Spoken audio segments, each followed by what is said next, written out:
تو قبلہ علامہ صاحب بہت خوبصورت آپ نے باتیں بیان فرمائی،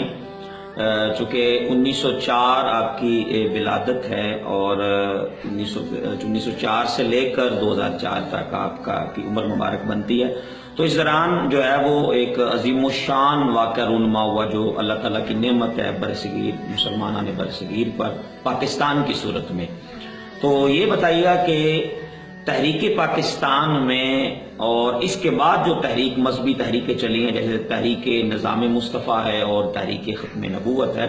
اس کے حوالے سے آپ کی خدمات کیا ہیں وہ ذرا بتائیے۔ اللہ ہے، دیکھیے بزرگان دین ہیں، ان کا کام صرف یہ نہیں کہ اپنے حجروں میں وہ بیٹھ کر تسبیح و تحلیل کریں یا دیگر عبادات کریں، اور یہ اللہ جو ہیں وہ تو رسم شبیری ادا کرتے ہیں۔ سبحان اللہ، بے شک۔ تو یہ بات میں بڑی آج کلیئر کرنا چاہتا ہوں کہ پاکستان کا وجود میں آنا یہ فیضان اولیاء ہے، یہ فیضان اولیاء ہے۔ بتانا چاہتا ہوں کہ حضور سیاح حرمین بابا جی سید طاہر شاہ صاحب رحمۃ اللہ علیہ آپ فرماتے تھے کہ میری قائد اعظم سے بھی ملاقات ہوئی، علامہ اقبال سے بھی ملاقات ہوئی، اور تحریک پاکستان میں آپ نے حضرت پیر سید جماعت علی شاہ صاحب کے ساتھ مل کر حضرت پیر آف مانکی شریف، حضرت پیر آف زکوٹی شریف اور ان کے علاوہ ہمارے جتنے بھی پاکستان کے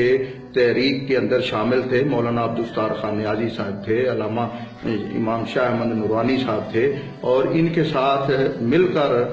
تحریک پاکستان میں حضرت بابا جی سرکار رحمۃ اللہ علیہ تعالیٰ نے حصہ لیا اور پھر کی اور تحریک نظام مصطفیٰ کی۔ تو یقیناً یہ تو ہمارے ایمان کا جو ایک پہچان ہے، اور ہمارا ایمان یہ ہے کہ جو حضور کی ناموس کے لیے، تحریک ختم نبوت کے لیے یا تحریک نظام مصطفیٰ کے لیے میدان عمل میں نہ نکلے تو پھر نہ اس کا علم کسی کام کا ہے، نہ اس کی ولایت کی، نہ اس کا عمل کسی کام کا ہے۔ تو بابا جی سرکار رحمۃ اللہ علیہ تعالیٰ نے الحمدللہ آپ نے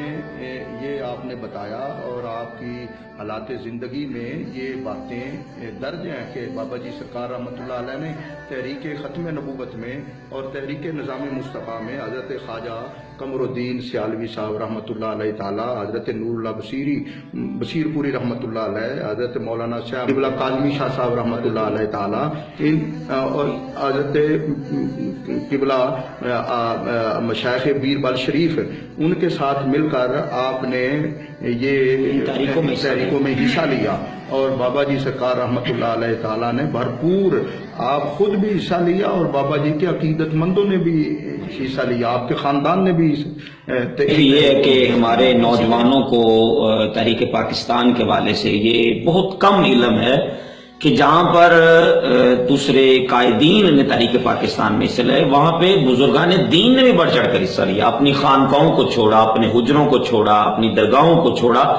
اور تحریک پاکستان میں مسلمانوں نے برصغیر کے لیے، الگ وطن کے لیے دن رات کوششیں کی، لیکن یہ ستم ظریفی ہے۔ اس میں صاحب بات یہ ہے کہ ہمارا بھی قصور ہے، ہمیں بھی چاہیے کہ ان چیزوں کو اجاگر کرنا چاہیے، ہمیں تحریک کے اندر جو ہماری کتب ہے ان کے اندر یہ نام ہمیں اپنی نوجوان نسل کو بتانا چاہیے، ہمارے نصاب میں یہ آنا چاہیے اور ان کو اس بات کا علم ہونا چاہیے۔ اصل میں دیکھیے پیر سید جماعت علی شاہ صاحب رحمۃ اللہ علیہ، آپ ان لوگوں نے تو یہاں تک کہا تھا قائد اعظم رحمۃ اللہ علیہ تعالیٰ سے کہ اگر آپ ڈرا بھی کریں تو ہم پاکستان بنا کر رہیں گے۔ کیا بات ہے، سبحان اللہ۔ انہوں نے اپنی خدمات مالی اور دیگر خدمات جو ہیں پاکستان کے لیے انہوں نے پیش کی۔